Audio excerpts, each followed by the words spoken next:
डंडौत बंदन अनेक बार, सर्ब कला समरथ। डोलन तेरा खौ प्रभु, नानक दे कर हथ। ज्ञान अंजन गुर दिया, अज्ञान अंधेर विनाश। हर कृपा ते संत भेटिया, नानक मन परगास। याही कुल ते प्रगट होए, ताही कुल को नाम। पुन द्वादश गुरिंद को, मेरी है प्रणाम। परम सत्कारयोग सतगुरु जी दे पावन पवित्र दरबार विच बैठी हुई साध संगत जियो, अपनियां मन बिरतियां नूं एकागर करन दे लई, रसना नूं पवित्र करन लई एक वारी सारे ही रल के आखिए, धन श्री सतगुरु जगजीत सिंह सच्चे पातशाह।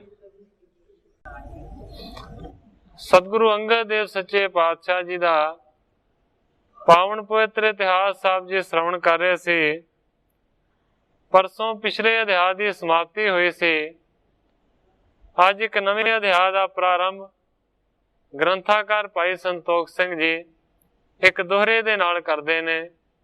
मैं अज की कथा नूं इत्थों ही शुरू करदा। श्री गुरु अंगद की सुनी, आयस सिख समस्त।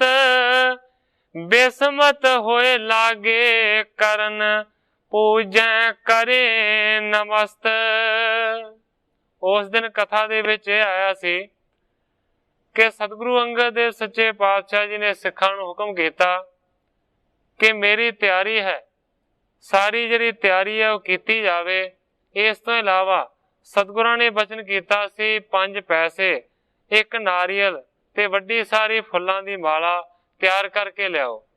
हुण ग्रंथाकार भाई संतोख सिंह जी लिखते ने कि सतगुरु अंगद देव सच्चे पातशाह जी दे हुक्म नूं सारियां सिखां ने मन्निया। जिस तरह गुरु जी ने हुक्म कीता उसे तरह करन लगे ने, पर सारे दे सारे बहुत ज्यादा हैरान ने और सतगुरां दे चरणां दे उत्ते नमस्कारां कर रहे। तब श्री अमर ठाणी इशनाना, नमर होए कर निकट महाना। दूसरे पासे अमरदास जी ने इन्ने चिर नूं इशनान कर लिया है। बड़ी निमरता नूं धारण करके अमरदास जी सतगुरु अंगद देव सच्चे पातशाह जी दे कोल पहुंचे। बैठे बंधन कर पद कंज, आन मिली संगत सब पुंज। अमरदास जी ने सतगुरु अंगद देव सच्चे पातशाह जी दे चरण कमलों के उत्ते नमस्कार कीती है और सतगुरां दे लागे बह गए ने। आन मिली संगत सब पुंज, इन्ने चिर नूं बहुत सारी जिहड़ी संगत जिहड़ी के सतगुरु अंगद देव सच्चे पातशाह जी ने बुलवाई सी, वो भी सारी पहुंच गई। बीच बिराजै सतगुर बैसे, सब ग्रह में सूरज होए जैसे। हुण कवि जी उपमा दे रहे ने कि सारी संगत दे विच बैठे हुए सतगुरु अंगद देव सच्चे पातशाह जी किस तरह दे लगदे ने। कहंदे ने कि सारियां दे विच बैठे गुरु जी इस तरह शोभा पा रहे ने कि जिवें सारियां ग्रहां दे विच सूरज शोभा पाउंदा है, क्योंकि चंद्रमा भी एक ग्रह है, धरती भी एक ग्रह है। इसे तरह सारियां ग्रहां दे विच जिस तरह सूरज की शोभा हुंदी है, इस तरह सतगुरु जी की शोभा है। निसाया विद्या निकट न आवे, निंदक ਤਸਕਰ ਦੇਖ ਪਲਾਵੈ। ਤੇ ਜਦੋਂ ਸੂਰਜ ਦਾ ਪ੍ਰਕਾਸ਼ ਹੁੰਦਾ ਹੈ ਉਸ ਵੇਲੇ ਫਿਰ ਕਹਿੰਦੇ ਨੇ ਕਿ ਅਵਿਦਿਆ ਰੂਪੀ ਜਿਹੜੀ ਰਾਤ ਹੈ ਉਹ ਨੇੜੇ ਨਹੀਂ ਆ ਸਕਦੀ। ਇਸੇ ਤਰੀਕੇ ਦੇ ਨਾਲ ਜਿਹੜੇ ਨਿੰਦਕ ਨੇ ਉਹ ਮਾਨੋ ਕਿ ਤਸਕਰਾਂ ਵਰਗੇ ਨੇ, ਉਹ ਵੀ ਮਾਨੋ ਕਿ ਚਾਨਣ ਨੂੰ ਦੇਖ ਕੇ ਨਹੀਂ ਰੁਕਦੇ। ਪੇਚਕ ਬੇਮੁਖ ਅੰਧੇ ਰਹੇ, ਨਹੀਂ ਪ੍ਰਕਾਸ਼ ਮਹਾਤਮ ਲਹੇ। ਹੁਣ ਕਵੀ ਜੀ ਕਹਿੰਦੇ ਨੇ ਕਿ ਸੂਰਜ ਨੂੰ ਦੇਖ ਕੇ ਜਿਹੜੇ ਪੇਚਕ ਨੇ, ਜਿਹੜੇ ਉੱਲੂ ਨੇ, ਉਹਨਾਂ ਨੂੰ ਵੀ ਖੁਸ਼ੀ ਦੀ ਪ੍ਰਾਪਤੀ ਨਹੀਂ ਹੁੰਦੀ। ਮਾਨੋ ਕਿ ਜਿਹੜੇ ਬੇਮੁਖ ਮਨੁੱਖ ਨੇ ਉਹ ਉੱਲੂਆਂ ਵਰਗੇ ਨੇ, ਉਹ ਅੰਨੇ ਦੇ ਅੰਨੇ ਰਹਿ, ਪ੍ਰਕਾਸ਼ ਦੇ ਵਿੱਚ ਉਹਨਾਂ ਨੂੰ ਕੁਝ ਦਿਖਾਈ ਨਾ ਦਿੱਤਾ। ਕਹਿੰਦੇ ਨੇ ਨਹੀਂ ਪ੍ਰਕਾਸ਼ ਮਹਾਤਮ ਲਹੇ, ਪ੍ਰਕਾਸ਼ ਦੇ ਮਹਾਤਮ ਨੂੰ ਉੱਲੂ ਕਦੇ ਵੀ ਨਹੀਂ ਜਾਣਦਾ। ਸੰਤ ਕਮਲ ਬਿਕਸੇ ਹਰ ਖਾਏ, ਅਲ ਜਗਿਆਸੀ ਜਹ ਮੰਡ ਰਾਏ। ਤੇ ਦੂਸਰੇ ਪਾਸੇ ਕਵੀ ਜੀ ਕਹਿੰਦੇ ਨੇ ਕਿ ਜਿਹੜੇ ਸੰਤ ਜਨ ਨੇ ਉਹ ਇਸ ਤਰ੍ਹਾਂ ਖਿੜੇ ਨੇ ਜਿਵੇਂ ਸੂਰਜ ਨੂੰ ਦੇਖ ਕੇ ਕਮਲ ਦਾ ਫੁੱਲ ਖਿੜ ਜਾਂਦਾ ਹੈ। ਇਸ ਤਰ੍ਹਾਂ ਸੰਤਾਂ ਦੇ ਮਨ ਦੇ ਵਿੱਚ ਖੁਸ਼ੀ ਹੋਈ ਹੈ। ਔਰ ਜਿਹੜੇ ਜਗਿਆਸੂ ਪੁਰਸ਼ ਨੇ ਉਹ ਮਾਨੋ ਕਿ ਜਿਸ ਤਰ੍ਹਾਂ ਕਮਲ ਦੇ ਫੁੱਲ ਤੇ ਭੌਰਾ ਮੰਡਰਾਉਂਦਾ ਹੈ, ਇਸ ਤਰ੍ਹਾਂ ਉਸ ਜਗ੍ਹਾ ਦੇ ਉੱਤੇ ਮੰਡਰਾ ਰਹੇ। ਕੈਰਵ ਕਾਨਣ ਗਣ ਦੁਰਚਾਰੀ, ਸਭ ਮੁਰਝਾਏ ਰਹੇ ਤਿਸ ਬਾਰੀ। ਤੇ ਕਹਿੰਦੇ ਨੇ ਕਵੀ ਜੀ ਮੰਦ ਕਵੀਆਂ ਦਾ ਜਿਹੜਾ ਬਣ ਹੈ ਨਾ, ਜਿਹੜਾ ਜੰਗਲ ਹੈ, ਜਿਹੜਾ ਦੁਰਾਚਾਰੀ ਹੈ, ਉਹ ਸਾਰੇ ਦਾ ਸਾਰਾ ਮਾਨੋ ਕਿ ਇਸ ਵੇਲੇ ਮੁਰਝਾ ਗਿਆ। ਸਾਧ ਗੁਣ ਜੁਤ ਨਰ ਜਾਗਤ ਪਏ, ਬਿਖਈ ਜੀਵ ਤਮ ਚਰ ਸੁਪ ਤਏ। ਜਿਹੜੇ ਸਦਗੁਣਾਂ ਦੇ ਮਾਲਕ ਨੇ ਉਹ ਸਾਰੇ ਦੇ ਸਾਰੇ ਮਨੁੱਖ ਮਾਨੋ ਕਿ ਜਾਗਦੇ ਪਏ ਨੇ, ਤੇ ਜਿਹੜੇ ਵਿਸ਼ਿਆਂ ਦੇ ਵਿੱਚ ਲਪਟ ਨੇ ਉਹ ਮਾਨੋ ਕਿ ਤਮਚਰ ਨੇ, ਰਾਖਸ਼ ਨੇ, ਚਮਗਿੱਦੜ ਨੇ, ਉੱਲੂ ਨੇ, ਇਹ ਜਿਹੜੇ ਸਾਰੇ ਹਨੇਰੇ ਦੇ ਵਿੱਚ ਵਿਚਰਨ ਵਾਲੇ ਨੇ, ਇਹ ਸੁੱਤੇ ਪਏ ਨੇ। ਤੇ ਜਿਹੜੇ ਸਦਗੁਣਾਂ ਦੇ ਮਾਲਕ ਨੇ ਉਹ ਜਾਗ ਰਹੇ। ਜਾਗਰਤ ਕਰੇ ਸੁਆਦ ਸ਼ਨਾਨ, ਤਿਮ ਸਿੱਖ ਲਗੇ ਭਗਤ ਅਰ ਗਿਆਨ। ਸੂਰਜ ਉਦੇ ਹੋਣ ਦੇ ਨਾਲ ਜਿਹੜੇ ਭਲੇ ਪੁਰਸ਼ ਨੇ ਜਿਵੇਂ ਜਾ ਕੇ ਇਸ਼ਨਾਨ ਕਰਦੇ ਨੇ, ਇਸੇ ਤਰੀਕੇ ਦੇ ਨਾਲ ਕਵੀ ਜੀ ਕਹਿੰਦੇ ਨੇ ਕਿ ਜਿਹੜੇ ਸਿੱਖ ਨੇ ਉਹ ਭਗਤੀ ਦੇ ਵਿੱਚ ਤੇ ਗਿਆਨ ਦੇ ਵਿੱਚ ਜੁੜੇ ਹੋਏ। ਸੁਪਤ ਰਹੇ ਵਿਸ਼ਿਆਨ ਕੋ ਸੇਵ, ਨਹੀਂ ਪਛਾਣ ਸਕੇ ਗੁਰ ਭੇਵ। ਪਰ ਦੂਸਰੇ ਪਾਸੇ ਜਿਹੜੇ ਮਨੁੱਖ ਮਾਨੋ ਕਿ ਵਿਸ਼ਿਆਂ ਦੇ ਸੇਵੀ ਨੇ, ਵਿਸ਼ਿਆਂ ਨੂੰ ਸੇਵਨ ਕਰਨ ਵਾਲੇ ਨੇ, ਉਹ ਸੁੱਤੇ ਹੋਏ ਨੇ, ਨਹੀਂ ਪਛਾਣ ਸਕੇ ਗੁਰ ਭੇਵ। ਉਹ ਸਤਿਗੁਰੂ ਸੱਚੇ ਪਾਤਸ਼ਾਹ ਜੀ ਦੇ ਭੇਦ ਨੂੰ ਰਤਾ ਮਾਤਰ ਵੀ ਪਛਾਣ ਨਾ ਸਕੇ। ਤਬ ਸ੍ਰੀ ਅੰਗਦ ਮੁਖ ਪਰ ਲਾਲੀ, ਖੇਰਿਓ ਕਮਲ ਜਨ ਪ੍ਰਭਾ ਬੇਸਾਲੀ। ਉਸ ਵੇਲੇ ਦਾ ਵਰਣਨ ਕਰ ਰਹੇ ਨੇ ਕਵੀ ਜੀ ਕਿ ਉਸ ਵੇਲੇ ਸਤਿਗੁਰੂ ਅੰਗਦ ਦੇਵ ਸੱਚੇ ਪਾਤਸ਼ਾਹ ਜੀ ਦੇ ਮੁਖੜੇ ਦੇ ਉੱਤੇ ਲਾਲੀ ਹੈ। ਇਸ ਤਰ੍ਹਾਂ ਲੱਗਦਾ ਹੈ ਕਿ ਜਿਵੇਂ ਸਾਰੀ ਪ੍ਰਭਾ ਦੇ ਨਾਲ, ਸਾਰੀ ਸੋਭਾ ਦੇ ਨਾਲ ਕਮਲ ਦਾ ਫੁੱਲ ਖਿੜਿਆ ਹੋਵੇ। ਨਿਜਾਨੰਦ ਮੈਂ ਮਗਨ ਮਹਾਨਾ, ਸਭ ਹਿਨ ਮੇ ਤਬ ਬਾਕ ਬਖਾਨਾ। ਜਿਹੜੇ ਸਤਿਗੁਰੂ ਅੰਗਦ ਦੇਵ ਸੱਚੇ ਪਾਤਸ਼ਾਹ ਜੀ ਆਪਣੇ ਨਿਜ ਆਨੰਦ ਦੇ ਵਿੱਚ ਹੀ ਮਗਨ ਹੋਏ ਨੇ, ਐਸੇ ਸਤਿਗੁਰਾਂ ਨੇ ਉਸ ਵੇਲੇ ਫਿਰ ਸਾਰੀ ਸੰਗਤ ਦੇ ਵਿੱਚ ਇਸ ਤਰ੍ਹਾਂ ਬਚਨ ਕੀਤਾ। ਸੁਣ ਪੁਰਖਾ ਸ੍ਰੀ ਅਮਰ ਸੋ ਪਿਆਰੇ, ਅਬ ਤੁਮ ਬੈਠੋ ਥਾਨ ਹਮਾਰੇ। ਸਤਿਗੁਰੂ ਅੰਗਦ ਦੇਵ ਸੱਚੇ ਪਾਤਸ਼ਾਹ ਜੀ ਨੇ ਆਖਿਆ, हे ਪੁਰਖਾ, हे ਮੇਰੇ ਪ੍ਰਿਯ ਅਮਰਦਾਸ, ਹੁਣ ਤੂੰ ਮੇਰੇ ਆਸਣ ਦੇ ਉੱਤੇ, ਮੇਰੀ ਜਗ੍ਹਾ ਦੇ ਉੱਤੇ ਬਹਿ ਜਾ। ਰਾਜ ਜੋਗ ਕੋ ਮਹਿਦ ਸਿੰਘਾਸਨ, ਤਿਸ ਪਰ ਸ਼ੋਭੈ ਕਰੋ ਪ੍ਰਕਾਸ਼ਨ। ਗੁਰੂ ਜੀ ਕਹਿੰਦੇ ਨੇ ਰਾਜ ਤੇ ਜੋਗ ਦਾ ਦੋਵਾਂ ਦਾ ਵੱਡਾ ਇਹ ਸਿੰਘਾਸਨ ਹੈ, इस सिंघासन दे उत्ते बैठ के तुसीं शोभा नूं प्राप्त करो और इस आसन दी मानो के शान वधाओ। कह कर पहराए वस्त्र नवीन, तिल कपाल निज कर शौकीन। सतगुरु अंगद देव सच्चे पातशाह जी ने अमरदास नूं आख्या है कि नवे कपड़ियां नूं पहन लवो। नवे कपड़े आख के पहनाए ने और इस तो बाद सतगुरु अंगद देव सच्चे पातशाह जी ने अपने हथ दे नाल अमरदास जी दे मत्थे दे उत्ते तिलक कीता। भगत वैराग जोग तत ज्ञान, इन चारण को दीन खजाना। भगती, वैराग, जोग ते तत ज्ञान, इन्हां चारे ही चीजां दा मानो कि जिहड़ा खजाना है वो अमरदास जी नूं बख्श दिता। मन बांछत देहो जग में दान, टोट न दिन प्रति वदे निधान। सतगुरु अंगद देव सच्चे पातशाह जी ने आख्या है, हे अमरदास, भगती दा, वैराग दा, जोग दा और तत ज्ञान दा मानो कि हर एक नूं तुसीं दान देना है। टोट न दिन प्रति वदे निधान। सतगुरु अंगद देव सच्चे पातशाह जी ने यह भी आख्या कि कदे भी इस भंडारे दे विच, खजाने दे विच टोट नहीं आवेगी। ज्यों ज्यों वंडदे जाओगे त्यों त्यों बहुता आउंदा जाएगा।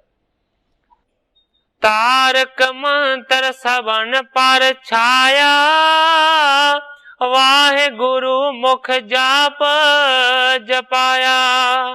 जिहड़ा के तारण वाला मंत्र है, जो वाहिगुरु मंत्र है, वाहिगुरु मुख जाप जपाया। कहंदे ने हे अमरदास, ये तारण वाला जिहड़ा मंत्र है, ये वाहिगुरु है, इस दा जाप तुसीं करवाउणा है। ठांडी तो है अगर नौ निद, दूजी देश पेख अष्ट दशो सिद्ध। सतगुरु अंगद देव सच्चे पातशाह जी कहंदे ने, देख अमरदास, तेरे एक पासे 9 निधियां खड़ियां ने और दूसरे पासे देख कि 18 सिद्धियां भी तेरे लागे खलोतियां ने। क्योंकि विद्वानां दे अनुसार, पुरातन ग्रंथां दे अनुसार 9 निधियां मन्निया गया ने और 18 सिद्धियां लिखिया गईयां ने। 9 निधियां दे बारे गुरबाणी दे विच भी बड़े पाठ आउंदे ने। एक जगह दे उत्ते गुरबाणी दे विच पाठ आउंदा है, नव निधि 18 सिद्धि पिछे लगिया फिरे। एक निधि नूं कहंदे ने पदम, दूसरी दा नां है महापदम, तीसरी दा नां है संख, चौथी दा नां है मकर, पंजवीं दा नां है कछप और 6वीं दा नां है मुकंद, 7वीं दा नां है कंद, 8वीं नील ते 9वीं वर्च। ये 9 निधियां मन्निया गईयां ने। हर एक निधि दे विच अपनी वखरी वखरी समर्था है, वखरी वखरी शक्ति है। जिस तरह के जिहड़ी पद्म निधि है, इहदे वास्ते आख्या जाता है कि जिहड़ी पद्म निधि है, पद्म निधि शांतविक मन्नी गई है और इस दे नाल पुत्र पोतरे वादे ने, सोना चांदी इस तरह दी जिन्नियां भी धातां ने इस निधि दे द्वारा प्राप्त होंदियां ने। इसे तरह मुकंद जिहड़ी निधि है, उसनूं रजोगुण प्रधान लिखिया होया और मुकंद निधि दे नाल संगीत विद्या दी जानकारी हुंदी है।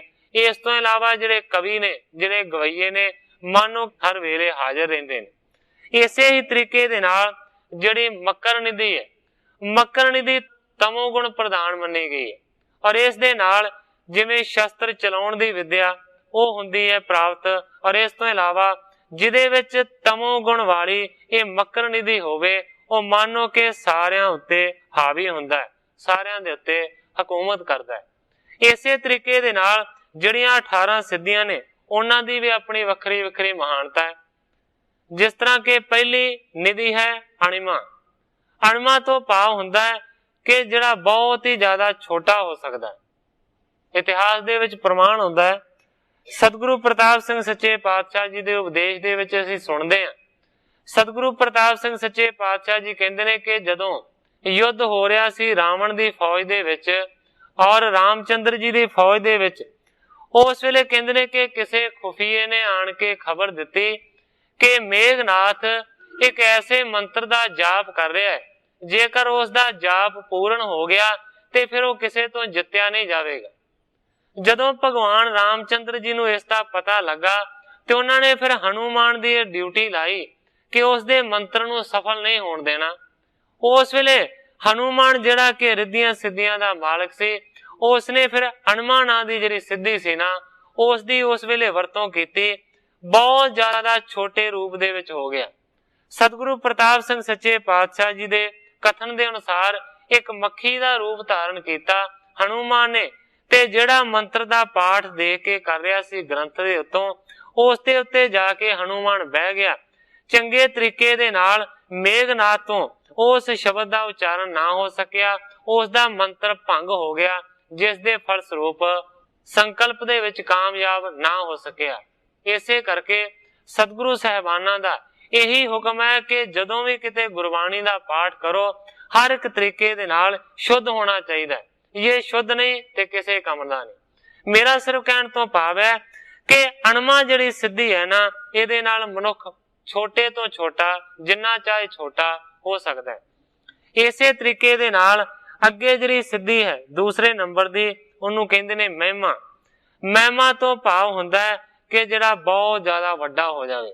जिस तरह अणिमा दे नाल छोटा हो सकता है, इस तरह महिमा दे नाल बहुत ज्यादा वड्डा हो सकता है। अगे जिहड़ी सिद्धि है उसदा नाम है गरमा। गरमा का भाव हुंदा है बहुत ज्यादा भारा हो जाना। और अगे लगमा, लगमा तो भाव बहुत ज्यादा हौला हो जाना। जेकर लगमा का मालक पानी दे उत्ते बैठ जावे ते जिस तरह पत्ता तैरदा है, इसे तरह तैरन लग जावे, इन्ना ज्यादा हौला हो सकता है। इस तो अगली जिहड़ी सिद्धि है ना, उसदा नाम है प्रापत। प्रापत का भाव है कि मन बांछत प्राप्ति कर लैनी, किसी चीज की लोड़ होनी, जो चाहना सो कर लेना। इस तो अगे सिद्धि है जिहदा नाम है परकायम। परकायम मन की जाननी, अंतरजामी जिन्हों आपां कह दिंदे आ कि किसी दे मन दे विच इस वेले की विचार दौड़ रहे ने, की वो सोच रहा है, ये सारा कुछ जानिया जाता है प्राकायम नाम की सिद्धि दे नाल। अगे है ईष्टा। ईष्टा तो भाव है अपनी इच्छा के अनुसार दूसरिਆਂ ਨੂੰ प्रेरणा, कि जो मैं चाहवा दूसरा आदमी मेरे हुक्म के अनुसार उस तरह करे। इस तो अगे सिद्धि आउंदी है 8वें नंबर ते, जिन्हों आख्या जाता है वशता। किसी नूं अपने वस दे विच कर लेना, अपने काबू कर लेना, जो चाहना सो उस तो करवाना। इसे तरीके दे नाल अगे जिहड़ी सिद्धि है उसनूं आख्या जाता है अनूरम। अनूरम जिहड़ी सिद्धि है, इस दे नाल मनुख नूं ना भुख लगदी है ते ना कदे ते लगदी है। इस तो अगे सिद्धि है दूर श्रवण। दूर श्रवण तो भाव इहदा है कि बैठे इत्थे आ ते दूर दीयां गल्लां जिहड़ियां कि हजारां लखां कोहां मीलां ते कोई कर रहा है, जे चाहिए ते उन्हां नूं उत्थे गल्लां हो रहीआं नूं इत्थे सुन सकीए, इहनूं कहंदे ने दूर श्रवण। इसे तरह अगे है दूर दर्शन। दूर तो भाव दूरी और दर्शन तो भाव प्रतख रूप दे विच देख लेना, किते दूर दे नज़ारियां नूं कोल देख लेना, इहनूं कहंदे ने दूर दर्शन।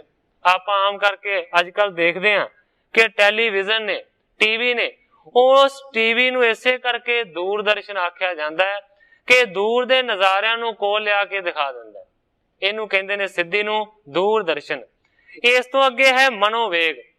मनोवेग है कि मन की गति के अनुसार तेज दौड़ना। जिन्ना तेज मन दौड़ता है, इन्नी दुनिया के उत्ते कोई तेजी दे नाल चीज दौड़ नहीं सकती। जिहड़ी जगह ते तुसीं एक बार गए हो, उत्थे एकदम तुहाडा मन पहुंच जाएगा, सुरती उत्थे पहुंच जाएगी। मन दे वेग दे नाल दौड़न, इहनूं कहंदे ने मनोवेग। इस तो अगे है काम रूप। अपनी इच्छा के अनुसार किसी भी स्वरूप नूं धारण कर लेना। जिस तरह इतिहास दे विच आउंदा है कि जदों सतगुरु नानक देव सच्चे पातशाह जी सिद्धां दे कोल पहुंचे ने, ते सिद्धां ने अपनी जदों करामातां दिखाईयां ते उन्हां दे विच बहुत ही ज्यादा उन्होंने काम रूप सिद्धि की वरतों की। भाई गुरदास जी ने भी लिखिया है रूप वटाए जोगियां सिंह बाग नाद बन गए। रूप वटाले जोगियां ने, कोई शेर बन गया, कोई सप बन गया, कोई पंछी बन के उड़न लग पिया। ये उन्होंने सिद्धि की वरतों की सी काम रूप, किसी भी स्वरूप नूं किसी भी शरीर नूं धारण कर लेना। इस तो अगे जिहड़ी सिद्धि है ਉਸ ਨੂੰ ਕਹਿੰਦੇ ਨੇ ਸਵਛੰਦ ਮ੍ਰਿਤਯੂ। ਸਵਛੰਦ ਤੋਂ ਭਾਵ ਹੈ ਆਪਣੀ ਮਰਜ਼ੀ, ਔਰ ਮ੍ਰਿਤਯੂ ਤੋਂ ਭਾਵ ਹੈ ਮੌਤ, ਕਿ ਜਦੋਂ ਮਨੁੱਖ ਚਾਹਵੇ ਉਦੋਂ ਉਸ ਦੀ ਮੌਤ ਹੋਵੇ। ਇਹਨੂੰ ਕਹਿੰਦੇ ਨੇ ਸਵਛੰਦ ਮ੍ਰਿਤਯੂ। ਇਤਿਹਾਸ ਦੇ ਵਿੱਚ, ਮਹਾਭਾਰਤ ਦੇ ਵਿੱਚ ਇਹਦਾ ਇੱਕ ਪੱਕਾ ਪ੍ਰਮਾਣ ਹੈ। ਆਪਾਂ ਸਾਰੇ ਜਾਣਦੇ ਹਾਂ ਕਿ ਭੀਸ਼ਮ ਪਿਤਾਮਾ ਜਿਸ ਨੂੰ ਆਖਿਆ ਜਾਂਦਾ ਹੈ, ਉਹਨੂੰ ਸਵੈਮ ਮ੍ਰਿਤਯੂ ਦਾ ਵਰਦਾਨ ਹਾਸਲ ਸੀ।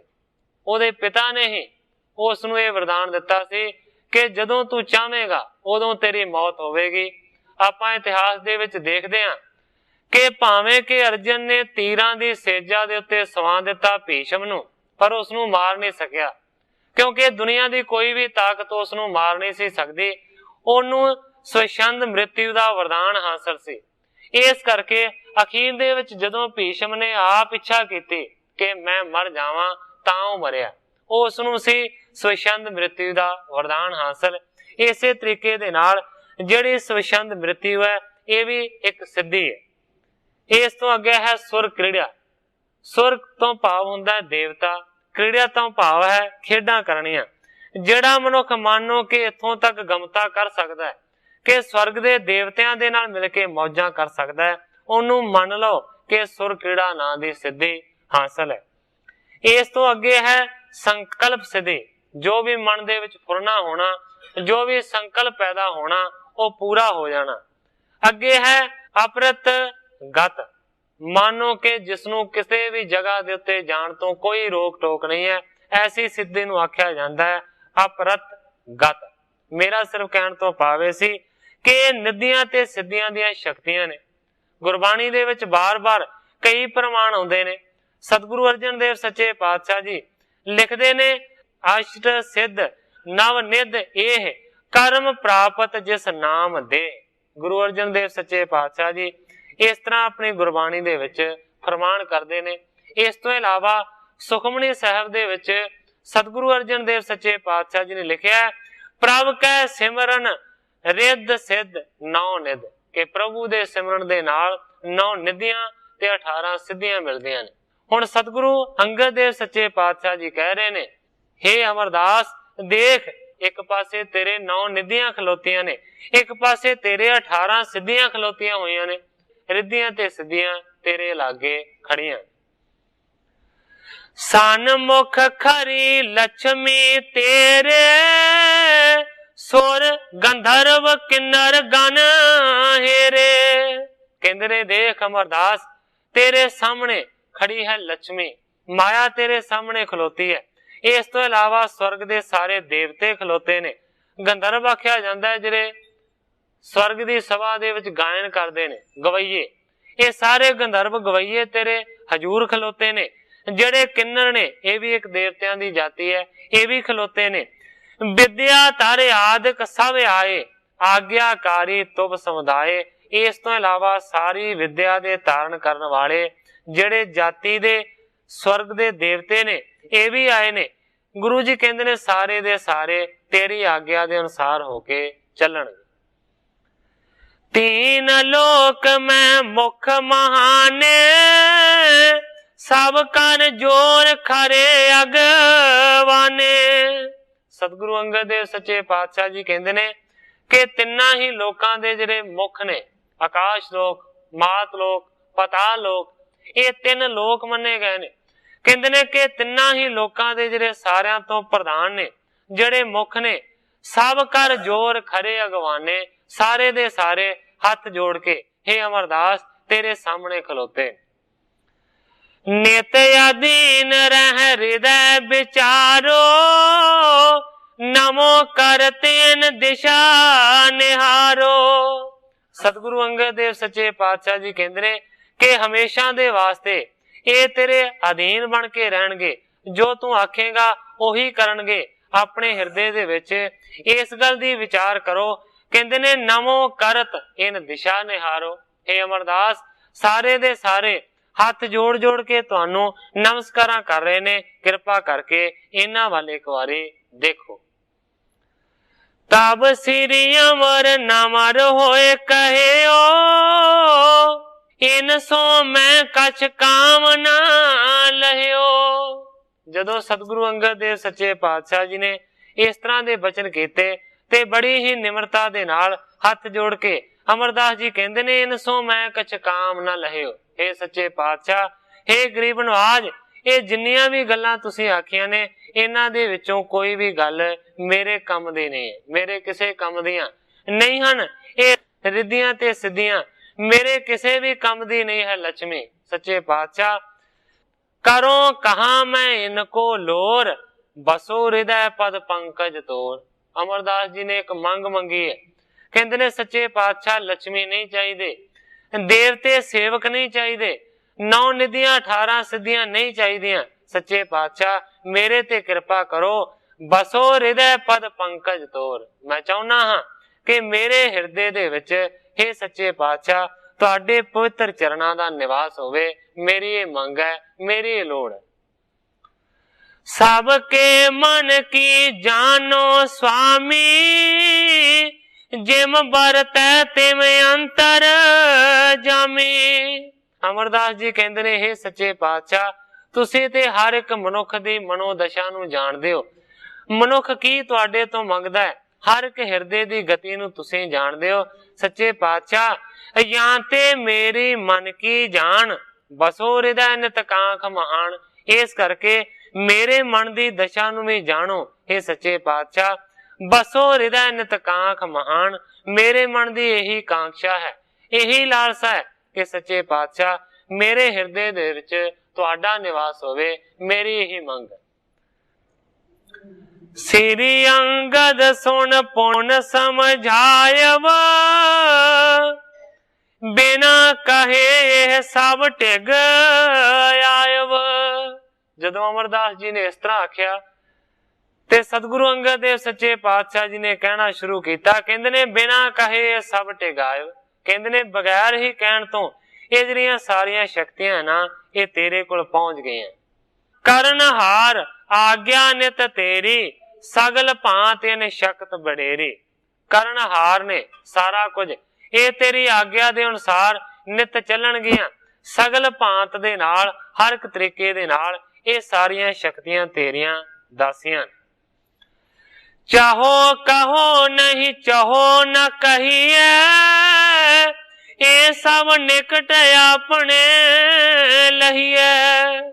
ਸਤਿਗੁਰੂ ਅੰਗਦ ਦੇਵ ਸੱਚੇ ਪਾਤਸ਼ਾਹ ਜੀ ਕਹਿੰਦੇ ਨੇ, ਮੈਂ ਇਹ ਨਹੀਂ ਕਹਿੰਦਾ ਕਿ ਤੂੰ ਸਿੱਧੀਆਂ ਦੀ ਵਰਤੋਂ ਕਰ, ਮੈਂ ਇਹ ਨਹੀਂ ਕਹਿੰਦਾ ਕਿ ਤੂੰ ਨਿੱਧੀਆਂ ਦੀ ਵਰਤੋਂ ਕਰ।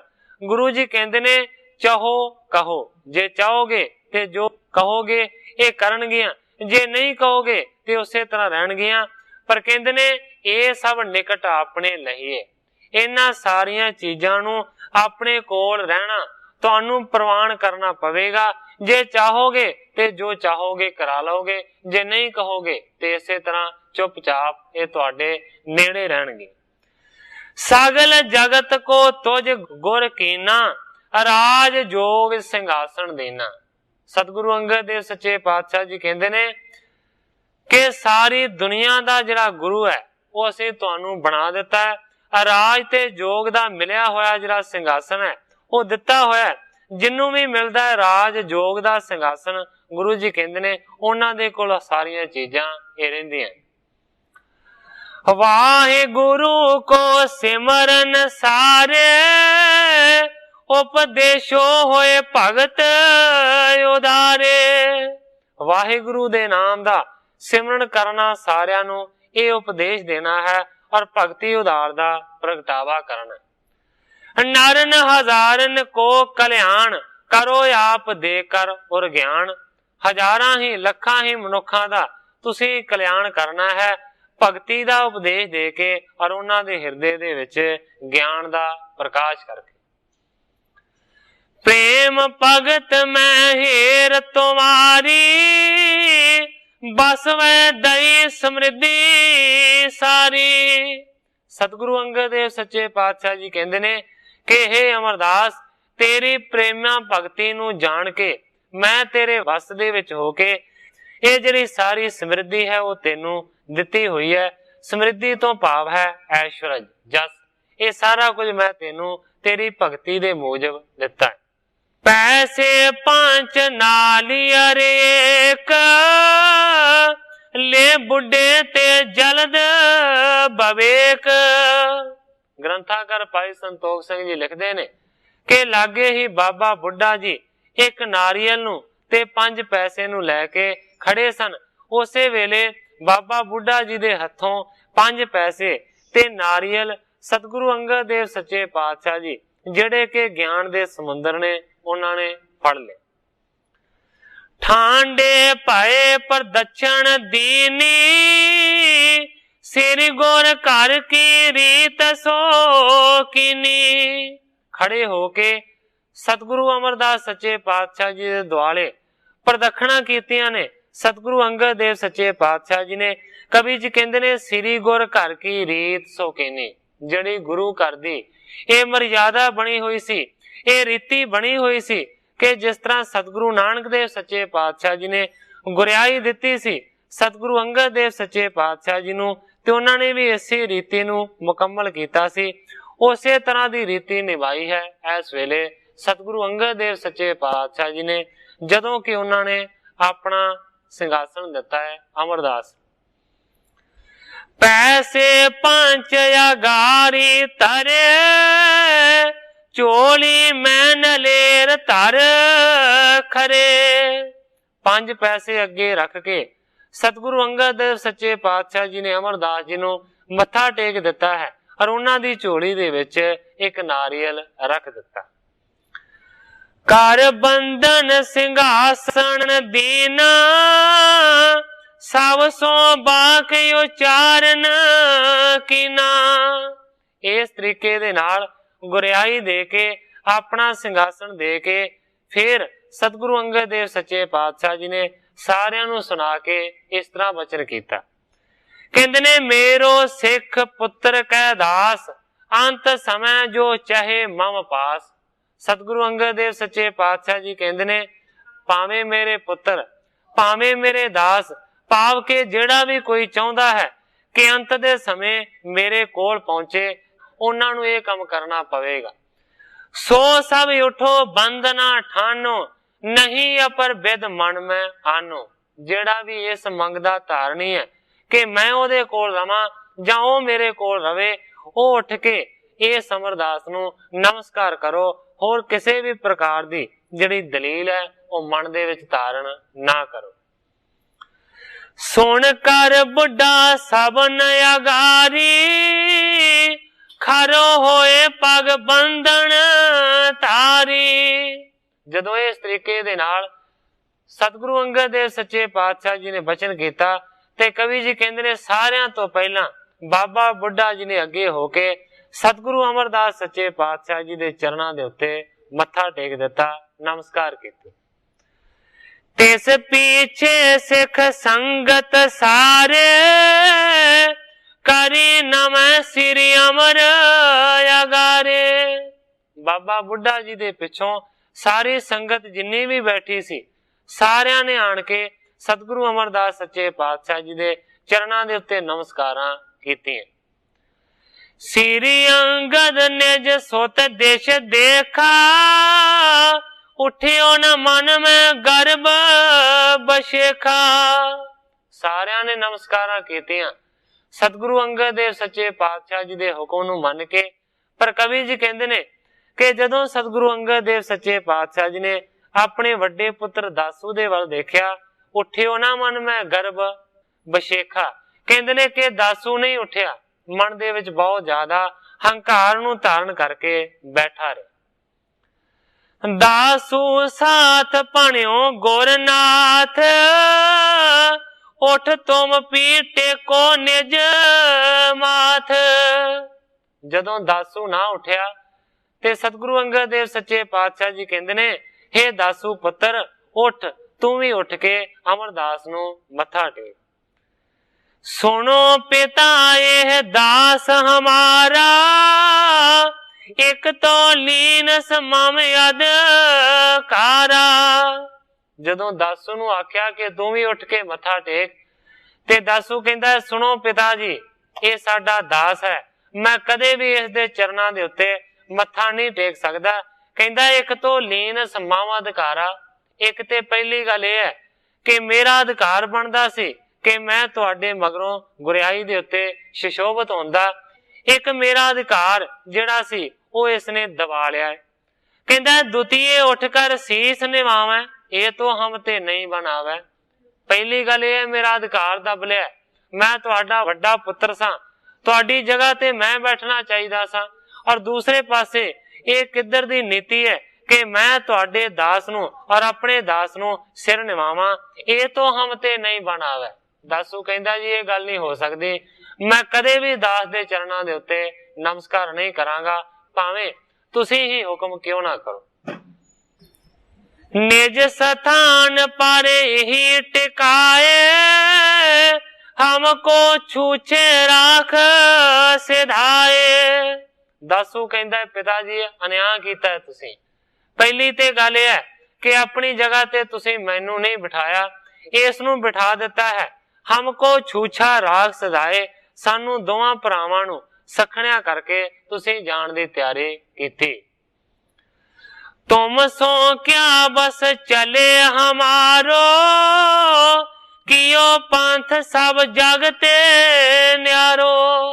पर दासू कहंदा पिता जी साडा तुहाडे सामने कोई वस नहीं चलदा, पर तुसी एक गल समझ लो कि ये जिहड़ा पंथ है ना ये तुसी न्यारे किस्म दा कीता है। क्योंकि जिम तुम दास होए कर पाई, तिम अब दई दास बड़ियाई। कहंदे ने कि जिहड़ा पंथ है ना ये वखरी किस्म दा ही तुसी प्रचलित कीता है। जिवें तुसी दास सी सतगुरु नानक देव सच्चे पातशाह जी दे, ते गुरु नानक ने भी यही कीता कि अपने दास नूं तुहानू वडियाई दित्ती, अपने पुत्रां नूं गुरियाई नहीं दित्ती और तुहानू गुरियाई दे उत्ते बिठा दिता।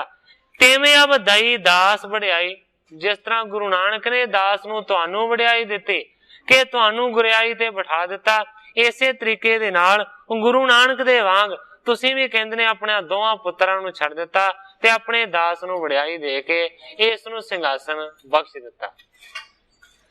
सुन दासू ते दातू साथ, आग्या कह गुर टेको माथ।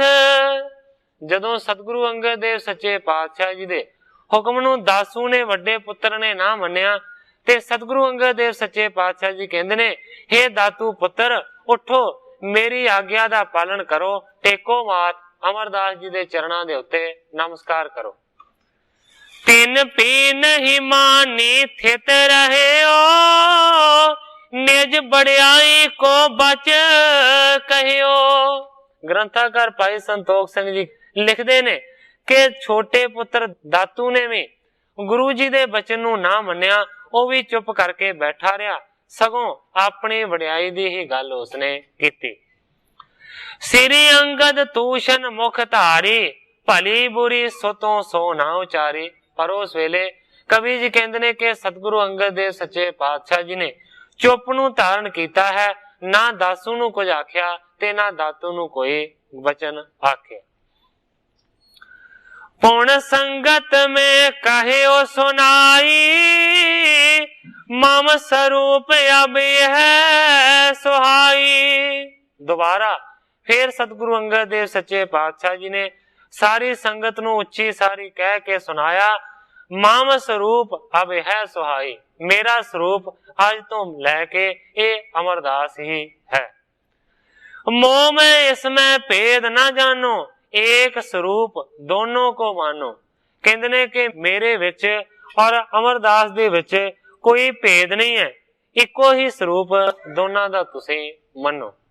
पुन श्री सतगुर आज्ञा करी, भोजन तैयार होए इस करी। इस तो बाद सतगुरु अंगद देव सच्चे पातशाह जी ने हुक्म किया कि हुणे ऐसे वेले ही भोजन तैयार होना चाहिए। सब संगत को देहो आहारा, सब मिल करो आनंद उदारा। सतगुरु अंगद देव सच्चे पातशाह जी कहंदे ने कि अज मैं बहुत ही ज्यादा खुश हाँ, सारी संगत नूं सोहणे जिहड़े पकवान ने वो बना के छकाए जाण, सारियां नूं छकाओ, सब मिल करो आनंद उधार, अज सारे मिल के आनंद करो। तब सिरी अमर उठ्यो हित तार, कीन सजाए आहार सो त्यार। उस वेले होर भी सिख उठे ने, अमरदास जी भी उठे ने और कहते ने सारे आहार नू तैयार करना शुरू किया। सतगुर आप जाए कर खायव, पुन सब संगत में बरतायव। सतगुरु अंगद देव सच्चे पातशाह जी ने सारियां तो पहला आप जाके छकिया है और उस तो बाद सारी संगत दे विच वरताया गया। अपन सिंहासन पर गुर गए, आते आनंद जुत शोभत पए। इस तो बाद उठ के जदों सतगुरु अंगद देव सच्चे पातशाह जी अपने सिंहासन दे उत्ते जाके बैठे ने, उस वेले मानो कि बहुत ज्यादा आनंद है और शोभा पा रहे ने। मिले परस पर सिख समुदाय, पूरब ली कह बात सुनाए। पर उस वेले एक दूजे दे नाल मिल के जेड़े सिख ने वो इस तरह दीयां गल्लां करन लगे। श्री नानक निज देह समेत, कीन गमन बैकुंठ नकेत। जेड़े सिख बैठे ने संगत दे विच आपस दे विच इस तरह दीयां गल्लां करन लगे ने कि सतगुरु नानक देव सच्चे पातशाह जी अपनी देह दे समेत ही मातलोक नू छड्ड के बैकुंठां दे विच गए सन।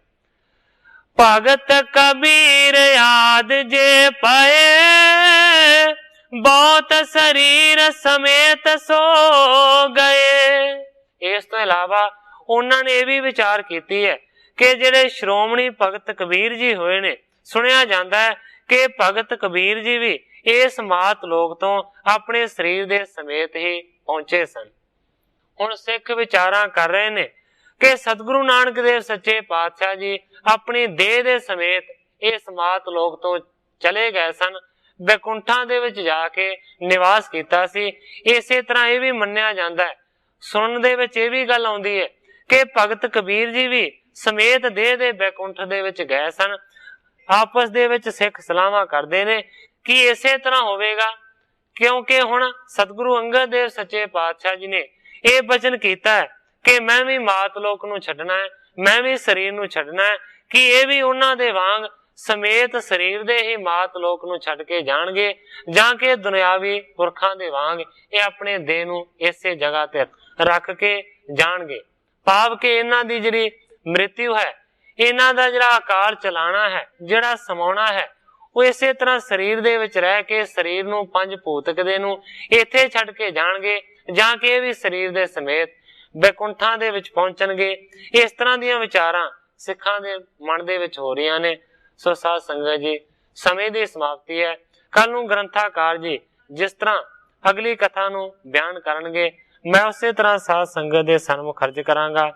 अगे जो सतगुरु सच्चे पातशाह जी दी रजा होवेगी उसे तरह वरतेगी। अज इन्नियां ही अर्जा करदा होया मैं इत्थे ही कथा नू विश्राम दे के सारी साध संगत तो खिमा दा जज।